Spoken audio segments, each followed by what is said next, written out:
अनेक अवगुणों के साथ साथ कलयुग में एक बहुत बड़ा गुण भी है। वो क्या?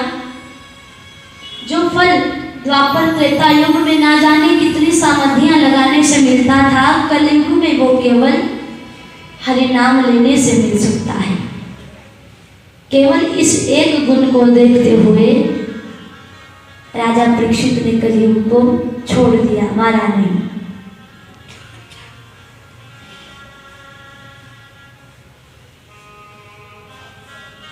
महाराज, अब आप ही कोई उपाय कीजिए। कब तक मेरी गोद में मेरे दोनों पुत्र ऐसे ही बुढ़ापे में लेटे रहेंगे?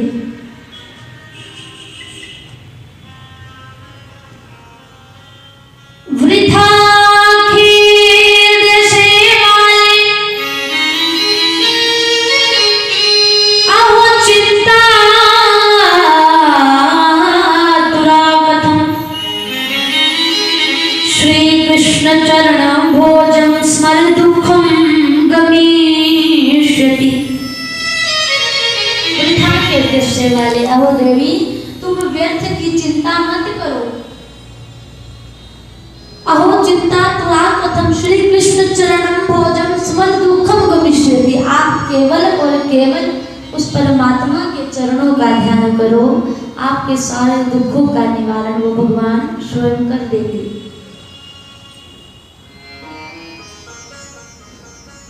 देवी आप चिंता मत करो। नारद जी थोड़ा झुके हैं। ज्ञान और वैराग्य के कानों में कहा कि ओ ज्ञान जल्दी उठो। अरे बेटा वैराग्य जल्दी उठ जाओ, देखो आपकी माँ कितनी चिंतित हो रही है। लेकिन कोई असर नहीं हुआ। नारद जी ने वेदांत ध्वनि, वेद घोषणा, गीता पाठ ज्ञान और वैराग्य के कानों में सुनाया। इन सब से जैसे तैसे थोड़ा उठकर खड़े तो हुए, लेकिन फिर से जम्भाई लेकर सो गए। तभी उस समय आकाशवाणी हुई कि हे नारद जी, ज्ञान और वैराग्य के उद्धार का एक ही उपाय है, आप कोई सत्कर्म करो। जैसे ही घोषणा हुई तो नारद जी ने सोचा आकाशवाणी तो हो गई है, लेकिन बताया नहीं है कि क्या करना चाहिए। इसीलिए हे संत कुमारों, मैं चिंतित होकर वन में भटक रहा हूँ। कोई ऐसा संत ढूंढ रहा हूँ जिससे कि मुझे पता चल सके कि ऐसा कौन सा सत्कर्म किया जाए जिससे ज्ञान और वैराग्य को होश आ जाए।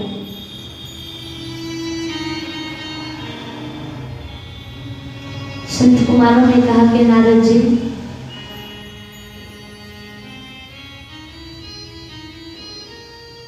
आपने गीता पाठ भी सुनाया, वेद ध्वनि भी ज्ञान वैराग्य के कानों में सुनाई, लेकिन उनको होश में लाने का केवल और केवल एक ही उपाय है। क्या? श्रीमद् भागवत महापुराण। जब तक आप उनके कानों में इस रसमयी कथा को नहीं डालोगे, तब तक उनको होश आने वाला नहीं है। नारद जी ने यहाँ पर थोड़ा संचय किया कि महाराज, गीता पाठ से कुछ नहीं हुआ, वेद ध्वनि से कुछ नहीं हुआ, तो क्या श्रीमद् भागवत महापुराण सुनाने से वो होश में आ जाएंगे? संत कुमारों ने कहा कि नारद जी, आप भूल रहे हैं कि आपने ही वेद व्यास जी से कहा था। आपके कहने पर ही वेद व्यास जी ने इस ग्रंथ की रचना की थी, तब जा